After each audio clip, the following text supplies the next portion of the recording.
תפתח ופי יגיד תהילתך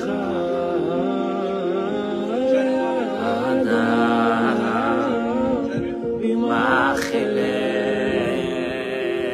ומאשר מהנה לשון אשר שפתי תפתח ופי יגיד תהילתך. Boker tov, boker tov, boker tov, boker tov, il fait une chaleur. Hein? Quel dedans, c'est tristouné dedans. On est bien là ici, Baruch Hashem. Et puis je t'explique, tu mouilles ta chemise pour Dieu. Il y aura, tu vas voir, Ezrat Hashem. Elroy, tu me prépares pas la paracha la semaine prochaine, je te fracasse. Et, ok? Tu regardes la paracha la semaine prochaine et tu commences à préparer. Bracha ve'atzlacha, toda rabba, boker tov. En ce jeudi, combien on est là? Le 7 août 2025. La synagogue, elle était pleine ce matin. Oh allô, il n'y a plus de place. C'est des vacances ou c'est pas les vacances? Qu'est-ce que c'est ici? Hein? Mais, je t'explique, Simon, Dieu il te dit, ils sont tous partis en vacances. Ne t'inquiète pas, tu resteras pas seul. Il y a ici une bracha de Dieu dans cet endroit qui vient uniquement par une chose. L'amour, la joie, la émouna, et puis c'est tout. Essayez, hein, vous allez voir, ça va marcher. Hein.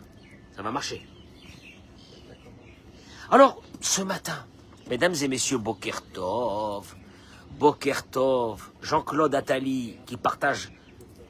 Jean-Claude Attali, je ne le connais pas, c'est un monsieur extraordinaire, il partage sur 10 groupes tous les matins. S'il y avait encore des Jean-Claude Attali comme ça, plusieurs, hein? Ah, il y a Jacques Attali, non, ça n'a rien à voir, laisse tomber. Et qui partage ses cours de Torah pour donner de la force au peuple d'Israël. Marlène, Florence, etc. C'est la première fois que je cite les noms des personnes qui se connectent direct avec nous. Ils sont là ce matin avec nous, en train de partager ce moment de Torah. Et ce que je vais dire ce matin, c'est frais, c'est bon, c'est bon. Écoutez-moi, Olivier Tzadik, viens t'asseoir mon chéri, viens. Alors, il est venu avec une kippa rose, il est venu avec une kippa pourpre, et ce matin il est venu sans kippa. C'est un concept. Il est rentré, il y avait des rabbins dans la synagogue, il enlève son casque, il n'y a pas de kippa. Je suis parti lui chercher. Olivier, qu'est-ce qu'on va faire? Hein? Il est fatigué. Olivier est fatigué. Hachem, donne-lui tout ce qu'il a besoin pour qu'il se repose un petit peu. Boré Olam, Toda Rabba, Kadosh Baruch Hu. Occupe-toi d'Olivier, Hachem, occupe-toi d'Olivier. L'idée de ce matin, elle est énorme. Dans la paracha de cette semaine, Moshe donne ses dernières recommandations avant de partir. Il prédit au béni Israël que un jour ils seront dispersés parmi tous les peuples.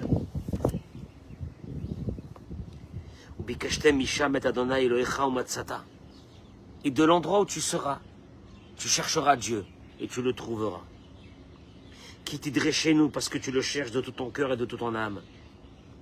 Batsar lecha, dans ta détresse. Où c'est que tu auras toutes ces épreuves et que tu retourneras vers l'Éternel ton Dieu et tu écouteras sa voix. Et Dieu sera là. Pourquoi il sera là? Ki el rachum vechanun, el rachum Hashem Elokecha, car ton Dieu l'Éternel est un Dieu miséricordieux. Lo yarpecha, il ne te délaissera pas. Rashi ramène. Lo yarpecha, il te délaisse.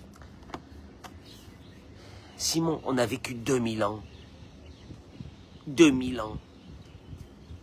Où la vie humaine ne valait rien. Où on dépendait de chefs. Où on dépendait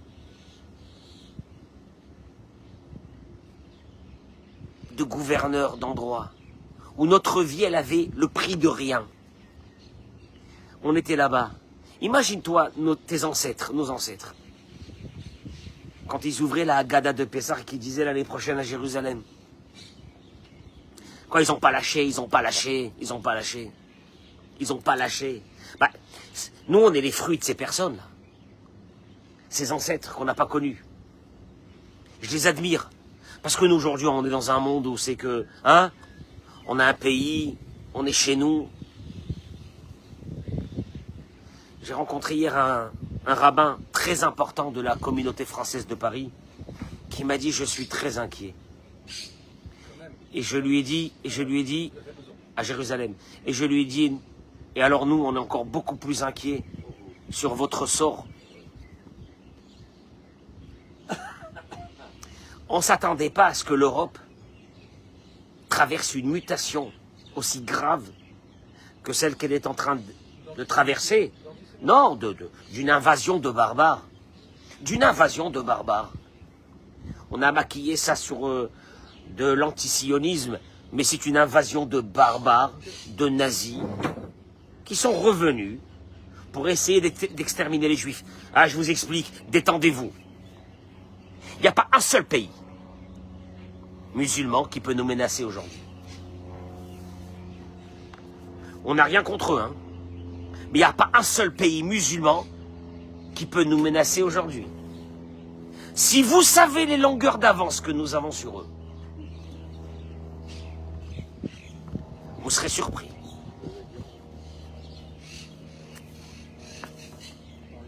Je te lâcherai pas, il dit Dieu. Tu vas traverser pendant 2000 ans, je te lâcherai pas. Et Rashi ramène. Alors là, ces mots de Rashi à Kadosh, il y a 1000 ans, elles sont bouleversantes. Loyar Pecha, je ne te délaisserai pas. Rashi ramène. Il ne cessera pas de tenir par ses mains. De te tenir par ses mains. Samuel, Dieu il te dit, je te tiens ta main. Nous on aurait pu dire, il ne se délaissera, il ne te délaissera pas, bon il sera avec toi. Ça va, globalement. Rashi, c'est Rashi qui ramène. Il ne cessera pas de te tenir par ses mains.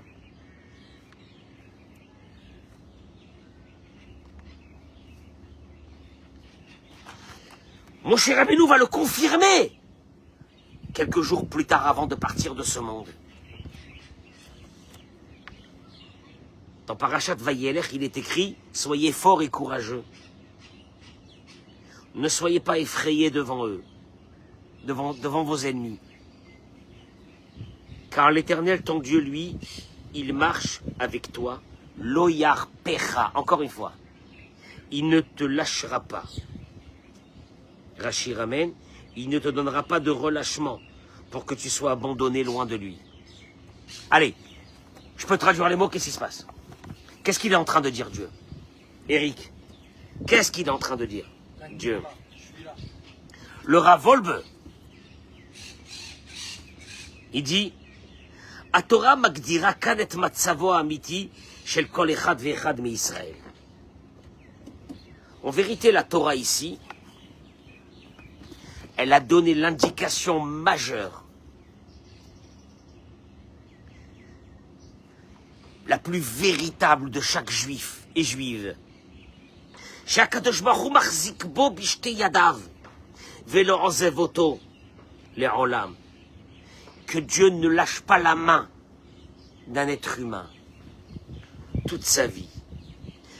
אך יכולה חלילה אדם להישמט מתוך ידיו וללכת לדרכו. Et c'est l'être humain, il dira Volbe, qui lâche la main de Dieu pour essayer de faire un chemin dans sa vie seule. Comme on voit, des fois, un enfant qui marche dans la rue, et sa maman lui tient la main, et à un moment donné, il lâche la main de sa maman, et il se sauve.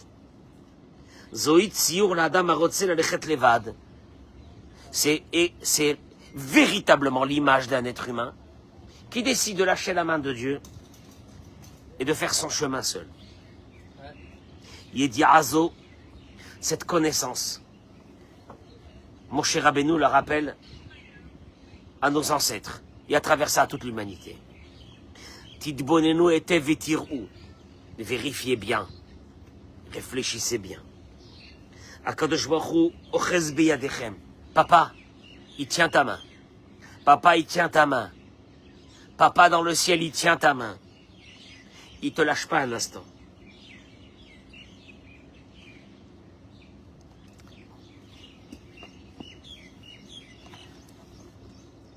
Ce que je vous ai dit, c'est la Torah. Hein. C'est pas de la chassidoute. Dieu, il te dit, écoute-moi bien. Je te tiens ta main. Je te lâche pas un instant. Du début de ta vie jusqu'à la fin de ta vie. Parce qu'à l'intérieur de toi, tu portes une âme. Cette âme, c'est une étincelle de moi-même. Je peux pas te lâcher. Tu comprends que cette âme-là, et Richard, cette âme-là, elle nous cause de gros problèmes.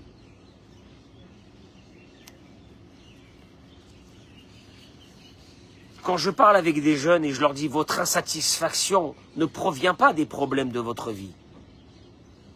Vous avez à manger, vous avez à boire, vous avez à dormir. Elle provient d'un vide sidéral qui se trouve dans votre âme. Parce que l'âme, c'est une partie divine. Et il faut qu'elle mange comme le corps mange. Un corps qui ne mange pas, on n'a pas mangé à Tisha B'Av, comment on était à la fin. Ils étaient là tous comme ça, on dirait qu'ils allaient mourir. Ouais ou non? Parce qu'ils n'ont pas bu de café, je peux pas. L'âme, elle est aussi malade que le corps. Elle a besoin de manger. Une âme qui ne mange pas enverra des messages de famine. Non, mais c'est parce que mon Calvéry, Eric, elle enverra des messages de famine. Toi, tu vas les traduire, ces messages, par quoi? Par un manque.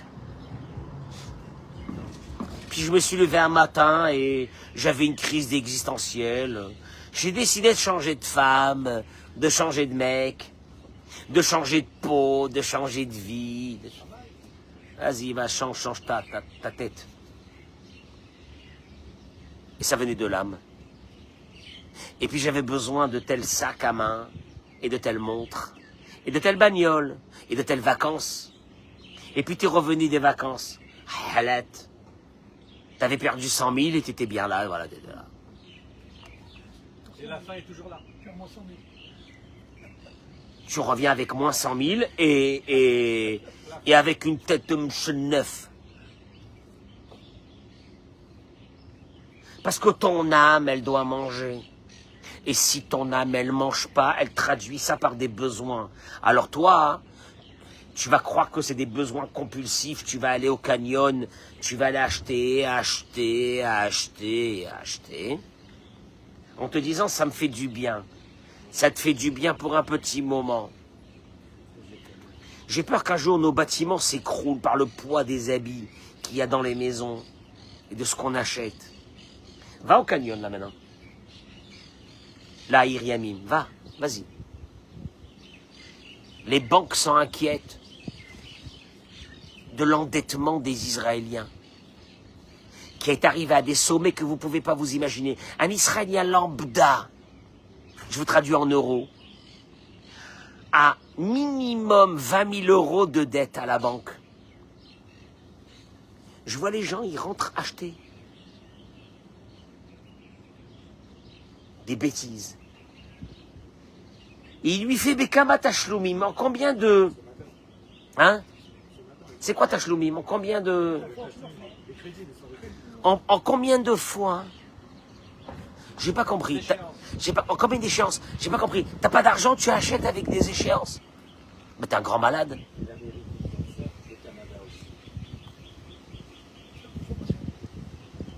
Alors on appelle ça la consommation.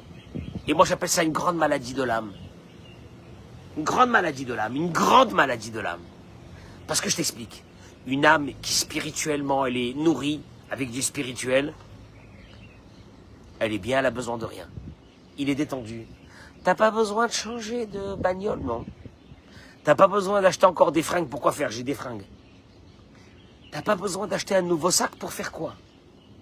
T'as pas besoin d'aller vers une destination lointaine de galère du monde pour faire quoi? Ah bon? Tu m'inquiètes, hein? T'as besoin de rien. Bizarre, toi. T'es quand même quelqu'un de bizarre. Non, il n'est pas bizarre. Alors, il n'est pas bizarre. Il est nourri. Comme il est nourri spirituellement. Il n'a besoin de rien. Je ferai une parenthèse. Pour nos frères et nos sœurs qui sont mariés avec des non-juives. Une non-juive qui, dans son essence, n'a pas cette âme, cette neshama de juif. Elle a son âme, mais elle n'a pas la neshama de juif. Elle se satisfasse de peu. Et tu verras des juifs qui sont mariés avec des non-juifs qui te disent « Mais je suis heureux avec elle. Elle ne me demande rien. » Tu m'étonnes. Tu m'étonnes. Tu m'étonnes. Ouais. Un non-juif, il est heureux. Il a besoin de rien. Son âme est beaucoup plus, entre guillemets, différente, complètement de l'âme d'un juif. Allez. Ouais. Donc, tu lui amènes une rose à une non-juif, elle est heureuse. T'amènes un diamant à une juif, le lendemain, te fait une crise de nerfs. Et tu comprends pas. J'ai pas compris. J'ai pas compris. Richard, il est mort de rire. Richard, je te jure, c'est la vérité. Richard, c'est la vérité. Le juif qui est marié avec une non-juive, il te dira, je suis heureux. Elle est tranquille. Je lui amène un truc à 2 €, elle est heureuse. Parce que nous, à l'intérieur, on a une grande maladie qui s'appelle notre neshama. Elle a besoin d'être nourrie. Elle ne sera pas nourrie par le matériel. Elle a besoin de spirituel. Vous comprenez ça? Elle n'a pas de spirituel, elle te sortira ta vie. C'est terrible. Un adolescent juif, c'est pas que c'est compliqué, c'est monstrueux. Il y a une neshama. Je ne sais pas si vous avez saisi ce que je suis en train de dire. C'est dramatique. C'est dramatique.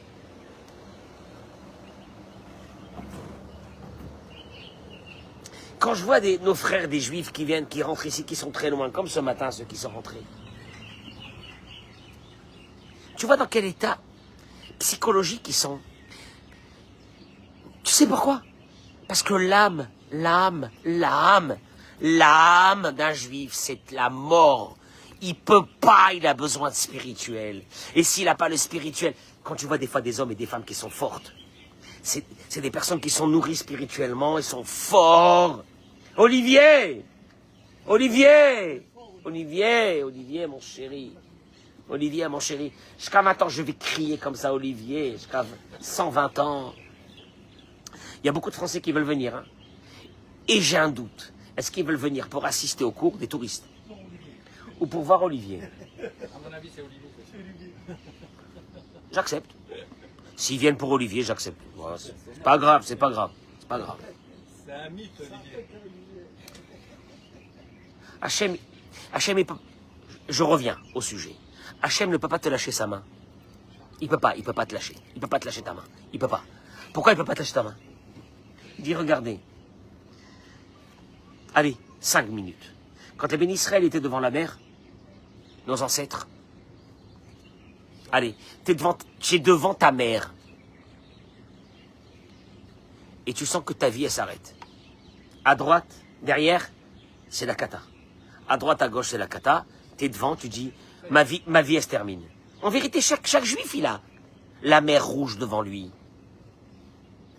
À des moments donnés de sa vie. Il dit, le Rav, c'était des esclaves qui venaient sortir d'Égypte. À ce moment-là, qu'est-ce qu'ils font? Simon, qu'est-ce qu'ils font? Ils prennent l'arme qu'ils ont reçue de leur père, la prière. Et là, Dieu va leur dire une chose qui est dramatique. Regarde, tu veux que Dieu tu veux que Dieu ne te lâche pas la main, parce que Dieu ne te lâche pas ta main, Simon. Tu veux arriver à ne pas toi lâcher la main de Dieu. C'est ce qu'on a dit au début du cours, comme un enfant qui lâche la main de ses parents. Parce que Dieu te dit, moi je te lâche pas. Moi, ma main, tu la sentiras tout le temps. Le seul problème, si toi, tu enlèves ta main et tu t'en vas, c'est la cata. Et là, ils arrivent et ils prient. Et qu'est-ce qu'il leur dit Dieu? Arrêtez de prier, avancez. Vayomer Hashem el Moshe. Hashem, il dit à Moshe, arrête de prier. Arrête de prier. J'ai jamais entendu Dieu, Samuel, j'ai jamais entendu Dieu dire arrête de prier. Arrête de prier. Hashem, quoi, arrête de prier? Allô? Tu veux qu'on fasse quoi? Le Rashi dit, la Madnouchaya Moshe Omed Mitpalel Rashi. Moshe était en train de prier et Dieu lui a dit, Lo et atale arir bitfila. C'est pas le moment d'allonger ta prière alors que le peuple d'Israël, Netunim Betsara, ils sont dans le malheur. Ah là là, maman, tu veux me tuer. Ils sont dans le malheur, c'est pas le moment de prier. Hey. Qu'est-ce qu'on peut faire d'autre? Non, c'est pas ça, c'est terrible. Le peuple d'Israël, Dieu dit à Moshe, le peuple d'Israël est dans le malheur, ne prie pas, j'ai pas compris. S'ils sont dans le malheur, c'est le moment de prier. Cette question est posée par le Or HaChaim Akadosh. Rabbeinu Chaim ben Attar, Zecher Tzadik Vekadosh Livracha. Et il dit, regardez les mots de Or HaChaim Akadosh. Hashem Yitbarach Omer le Moshe Rabbeinu, Shatfilot lo ya'azru.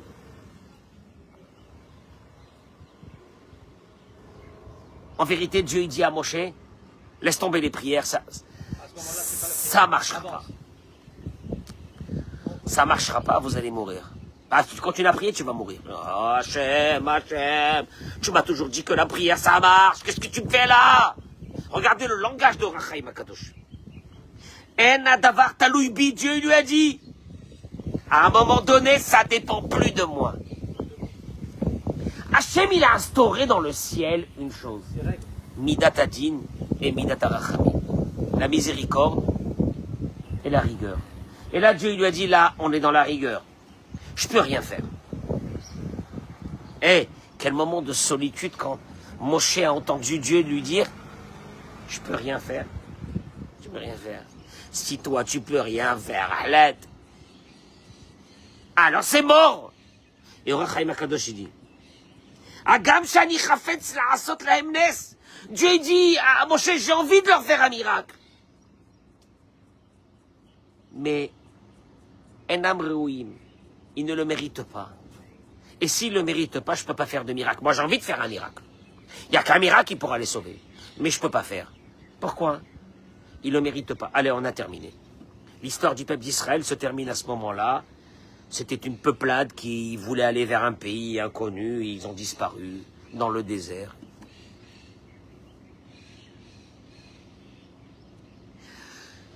Mais il continue, Dieu, il lui dit, tu veux faire actionner maintenant le levier de la miséricorde? On y va. Je te donne un conseil. Vous voulez le conseil? C'est pour nous, hein. On a besoin des fois de rachamim. On a besoin tout le temps de rachamim.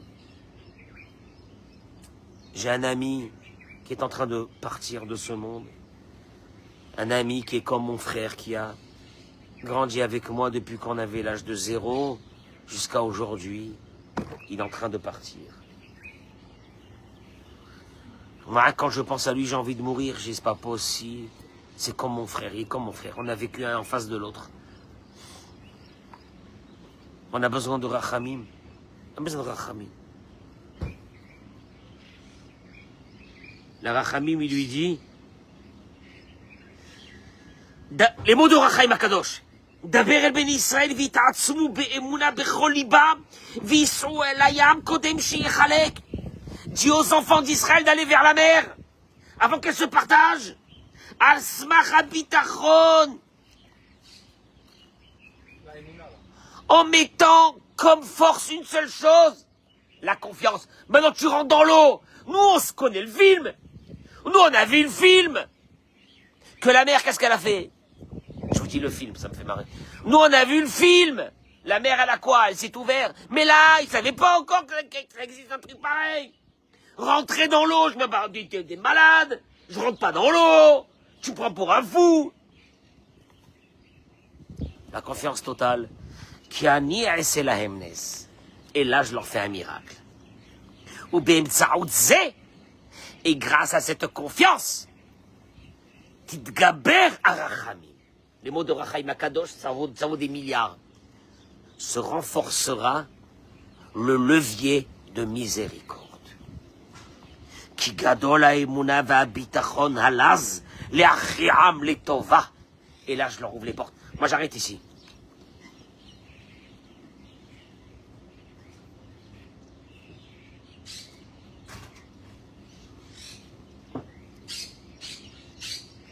Parce que c'est sympa de parler de nos ancêtres et de raconter l'histoire, Simon. Nous, on connaît que la mer, elle s'est ouverte. Eux, ils ne savaient pas. Je m'imagine dans quelle angoisse. Rentrer dans la mer. Et tu commences à rentrer avec ta femme et tes enfants, avec tes parents, avec tes grands-parents, à l'intérieur de la mer. Et tu te dis, bon ben ma foi, Mourir pour mourir. Mourir pour mourir, et ben on meurt noyé, on a terminé. Mais, un petit détail. Quand ils sont rentrés, ils avaient une confiance totale que Dieu allait les sauver. Maman, maman, maman, maman. Comment c'est possible? Tu rentres dans une mer. Imagine-toi, là, on va à la mer, là, ici, à 200 mètres. Simon, je te dis, on y va, on rentre. Je sais pas nager, hein. Tu sais nager? Ah, toi, tu sais nager, moi, je sais pas nager. Et on y va. Et là, voilà, tu dis, bon, voilà, les pauvres, il y a des gens qui arrivent au bout de leur vie, leur cerveau, il est malade. C'est ce que Dieu te demande. Quand il y a Midatadin, quand il y a dans le ciel, on ne sait pas pourquoi, ce levier monstrueux qui s'appelle la rigueur, tu veux le baisser et le ramener à Midat Arachamim et que toutes les portes s'ouvrent pour toi? Une chose, le bitachon le plus total. Attention, le plus total. Parce que pour rentrer dans une mer, avec tes parents et tes grands-parents et tes bébés, c'est où tu es fou, allié, ou c'est que... Et c'est ce que Dieu demande. Il dit le Rav. J'ai peur d'oublier les derniers mots. Il dit le Rav une chose. Vous vous rendez compte que Dieu dit à Moshe, les prières ne marcheront pas. Ah bah alors c'est mort. Le Rachaim Akadosh te dit, il n'y a qu'une seule chose qui peut te sauver quand la prière elle marche pas. Le bitachon. Le bitachon, alors le bitachon, écoute-moi bien, parce que là je t'arrête, on est tous devant la mer, puis d'un seul coup il y a BFM TV qui arrive, alors qu'est-ce que vous allez faire? Donc on comprend que la situation elle est très grave, et puis alors là tout le monde ils sont là, on est chaud, on va rentrer dans la... Bon ben alors voilà, nous assistons à un suicide collectif d'un peuple entier, de plus de 3 millions, c'est beaucoup quand même, 3 millions de personnes qui vont rentrer dans l'eau, et donc en direct, en live, nous allons voir disparaître ces 3 millions de personnes. Voilà comment c'était. Voilà comment c'était. Et il n'y a pas eu, parmi les 3 millions de personnes, 100 000 qui disent « Arrêtons de divaguer. À un moment donné, il faut arrêter. » Bon, on a essayé, ça n'a pas marché. Les voilà qu'ils arrivent, les Égyptiens, derrière. La mer, elle est là, on rentre à la maison. Hein, Samuel? On lâche. Ben, on lâche.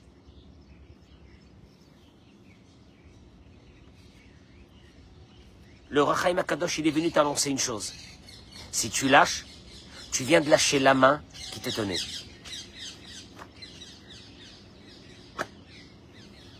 Alors qu'est-ce qu'on fait, Simon? On continue. Et pas on continue, je sais pas, je me tâte.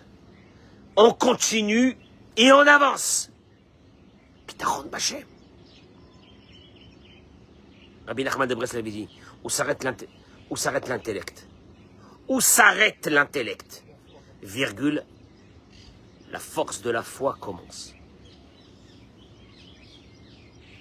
Parce que là, l'intellect te disait, tu rentres pas avec ce rabbin-là, il est fou, il vous amène dans la mer, il est malade le mec, c'est tout ce qu'il a trouvé sur Moshe Rabbeinu. Qu'est-ce qu'ils ont fait nos ancêtres? Parce que nous on est là aujourd'hui en Israël, on est bien, hein? Hein? On a traversé 2000 ans. On est bien, hein? Comment qu'on est bien? On vous attend, mesdames et messieurs, en France. On vous attend. Les barbares ont envahi l'Europe. On vous attend. Oh, c'est une question de... on nous avait dit que c'était une question de plusieurs dizaines d'années. Et puis on se rend compte que c'est peut-être une question de plusieurs dizaines de mois. Ça a été rapide, hein. Juste...